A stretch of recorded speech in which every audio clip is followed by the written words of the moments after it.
How can I help you, officer? I'm here for some gear. No, I ain't gonna sell nothing to a cop. Well, I might not be a cop anymore. Oh, yeah? You gonna party with me this time? Or you just gonna be a little bitch? Just let me in. Show me yours, and I'll show you mine. Well, come on in, officer. This was the last image we seen of Hightown Season 2 and Jackie. Her going into the house of Odin, Thor's father, Odinson. And we only can imagine, God knows what horrors lie in this man's house with unspeakable torture and pain. We've been wondering what would happen in this house. And we've been clamoring for a Season 3 announcement. And for those of you that like your Christmas in March, us Hightown fans got just that. Today, March the 1st, it was announced by Starz that Hightown Season 3 has been renewed. I'll break down what they said and we'll talk about it, and we'll recap some of the finer moments from the final episode of Season 2 and give you guys a couple of theories about what might happen as the new season is getting ready to take form. If you're finding me for the first time, please subscribe to the channel. Be sure to turn on notifications so when I drop videos, you get them. Follow me on IG and Twitter. And for those of you that do love Hightown, I imagine if you're watching this video, you do. Tanya Glanz is coming through tomorrow night, Wednesday at 9 p.m. Eastern Time. Be sure to come check her out. I will ask her all about where she sees her character going, what she's liked about being in this show, and I'll talk a little bit about her being a model on the side. I was like, damn, look at this picture. And we'll make her have a good time and have some fun talking about Hightown. The report says, after leaving viewers with shocking cliffhangers at the end of Hightown Season 2, Starz has confirmed the show will return for a third season. Us fans, we knew it was going to return one way or the other one because the show is just too good. It was either going to be here, HBO, Cinemax, somewhere. It was coming. But I digress. Hightown is such an incredible show, and we could not be happier that it's been renewed for a third season, said Catherine Busby, president, original programmer for Starz, on Tuesday. We are excited to return to Cape Cod to see our iconic characters battle their past mistakes as well as new foes in the dangerous underworld that lies beneath. Ladies and gentlemen, some of the best writing in all of TV was in this show, and we are about to get a heavy dose of a lot of things that we saw come to an end in Season 2. And let's just start off with this. Jackie and then Sergeant Allen popped Frankie Cuevas. And they got him because Chaletta gave him up, saying that he is responsible for the death of Daisy. I've got a theory about that, ladies and gentlemen. Let me just say this. Chaletta is more than what we seen in last season. I can easily see a situation where he makes a deal with Frankie and they can just say that Jorge shot Daisy because what? Jorge is missing. But I'll give you guys more on each one of my theories as the season progresses. We got a chance to see Renee, who is no longer innocent Renee. I mean, she is a night terror now, ladies and gentlemen, and she is no longer a part of my TV wives. I've moved on to Aunt Vivian on the new Bel Air because Renee let me down too many times last season. She goes in here to see Frankie and basically intimidate him and let him know that her stick is bigger than his, the same way she did when she killed Jorge, and get in his face and let him know, I'm not what you think. And at this moment was when Frankie probably started putting two to two together and realized she might be responsible for what happened to Jorge. Then we got the king of the Cape, Aceto. This is when he thought he was going to be getting that bail. They denied him. And then this guy that's playing the cop behind the Grail basically tried to play my man and tell him, you know, I know Frankie is in here. I can help you out. Psych. He fooled him. And don't be surprised if you see this cop kick the bucket this season because King of the Cape Aceto, he ain't gonna forget about this. And then we see King of the Cape making a proposition to his mate, basically saying, look, you want to be down with me? You want to make some moves? Let me king you, but you're going to have to earn it. And this is when your man got popped for doing drugs and he had to go move over to Gen Pop. And ladies and gentlemen, he definitely kinged himself. And this was one of the best scenes of the whole season. Allen versus Aceto. Aceto made bail. Allen got in his face and let him know that he's going to put his ass back in jail. And if anyone wanted to know how to look like a real gangster, getting inside of a taxi cab with reindeer ears, there you go. Not a Uber, but a reindeer antler taxi. And then we get on with Miss Cigna going in front of this lady in Massachusetts state offices to recant her story about Ray and make up a new story about she was scared for her life, blah, blah, blah. And this woman wasn't buying none of it. But Renee sure enough sold it. And I do think there's going to be hell to pay for this. And I think that this lady right here, she might want to be part of the hell to pay that's going to come for Miss Cigna. Another show-stealing scene was this right here with Allen and Ray. Ray done got his job back. Take a look. 10 years I've been on Dirty Side. I built a fucking career here. But who gives a shit about that? Not you, not fucking Smith, fucking expendable Allen. Bro, it's not like that. Bro! Motherfucker, do you know the quality of life on fucking homicide? There's 4 detectives to cover every unattended body on the goddamn Cape.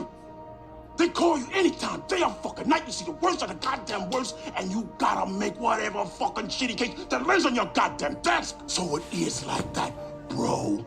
Yeah, that sounds about white.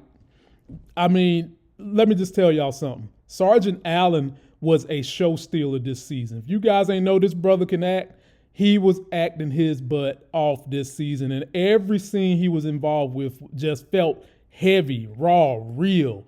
Brother's got talent. I got to get him on the show for an interview too. He done lost his job. He done been moved. And now you've got this uncanny Sergeant Ray Abruzzo back. And you know that that is a recipe for disaster. Like Allen said, keep my room warm. Oh, and then, that hot therapist. She got her purple flowers. Aceto, King of the Cape, is in her bed, even though that's a small ass bed to be having a King of the Cape in. I think we are getting ready to see a little bit of a different therapist this season, ladies and gentlemen. Janelle has an idea of what Aceto is into, and I fully think that she is going to be enjoying herself. Big hoop earrings, big vehicles. She's going to get a bigger bed, and she might be showing up to do her rehab looking like she just stepped out of a Janet Jackson video. I see big things coming for her, and don't be surprised if she shows you guys she is going to be a ride or die no matter what the King of the Cape is up to. Ray start putting 2 and 2 together about how Jorge died, shows up to the pawn shop, asks my man about it. My man clearly tells him somebody came in here and got one damn bullet. And it was this young lady right here, Miss Cigna. So he's got questions in his head, and I'm sure that even though they left on a good note, this is not out of his mind just yet. We see the homie, Charmaine, the big homie. This is when she did her great escape getaway from Jackie and Leslie, better known as Jesley. She gave her a stiff headbutt as if she was the great Muda. And then we seen her running through the forest like she ready to go a combine for the Carolina Panthers at wide receiver. I mean, she was hauling butt. Usain Bolt, you ain't want none of her that day. But what was striking in this situation was how she got a head start, because Jackie went back to check on Leslie, who twisted her ankle in the forest, and told her to go ahead and chase her, but it was too late. You can't give someone fast a head start, and Charmaine was in the wind. We get to the scene where Ray is questioning Miss Cigna about Do you need to tell me anything? And she does tell him something, but not what he was thinking. She lets him know that he's the daddy. You is the pappy. And now we just want to know, is he going to let go of the Jorge death because he's the pappy? I think not. He's got an ego the size of the state of Massachusetts, and he's going to want to know what the hell happened. And when the heat starts coming down on Miss Cigna's head, we'll see how he responds to all that trouble. I guess I can no longer call him Jesley. The breakup is in. Leslie went back, and for the love of her job, she threw her friend, I can't even call her girlfriend, underneath the bus, underneath 3 buses, just totally ran the hell over Jackie. And this sent Jackie spiraling out of control, in a tizzy, in a frenzy. What she thought was a budding relationship was lost. And then on top of that, you just lost Charmaine. Damn. And then we get back to Miss Cigna crooked behind. You see her packing up the money that was stashed at her mother's house. And she's also got a whole lot of great white. And she ain't trying to burn it up. She's about to do something with it. And Ray don't know nothing about this. Guys, watch out for Miss Cigna. She is the most dangerous type of antagonist you can have. One who's extremely hot. You should be rooting against her, but because she's hot, you're rooting for her. That makes her extremely dangerous. My boy Alan finds out that somehow, some way through a cleaning company, some things might have happened to Jorge. And I hope he solves this case. You see my man up here eating clean, got his salad on his desk, taking his phone calls, writing. Even though he's done been demoted, he's still putting in that work. And I hope they let him ascend in this season because he deserves to do that. We get man down in the prison. Frankie gets that hit on his life, courtesy of Aceto. And I do not think Frankie is going to die. One of my predictions for what's going to happen with Frankie in the next season is simple as this. He's going to survive, he's going to want some get back, and he's going to need some rehab, meaning he's going to wind up seeing Janelle. We've got a brand new Janelle. Somehow or another, Frankie is going to know. Janelle is connected to Aceto, and I'll write you guys a theory video about how that is going to play out. But this is not the end of Frankie. He's still alive, and be watching out. He is going to want some revenge from several people. And then we end this thing all off with Jackie and the questions that we wonder are going to happen with her and Odin. So, ladies and gentlemen, that is the kind of the small recap of what I think is going to happen of what happened this past season. And I will be making videos on a lot of things I think will happen for the new season. I think we're going to see Chaletta be unchained. I think we're going to see Janelle flexing her muscles. I think Jackie's going to come back from being in the gutter right now where she's at emotionally and physically. And I think Leslie might play a little similar role in season 3 that we're not used to seeing from her. We'll just have to wait and see. But until then, keep sticking with me and all my crazy theories. I will keep the videos coming. That's going to do it for this video. Don't forget to like the video, comment, subscribe, get yourself that life game.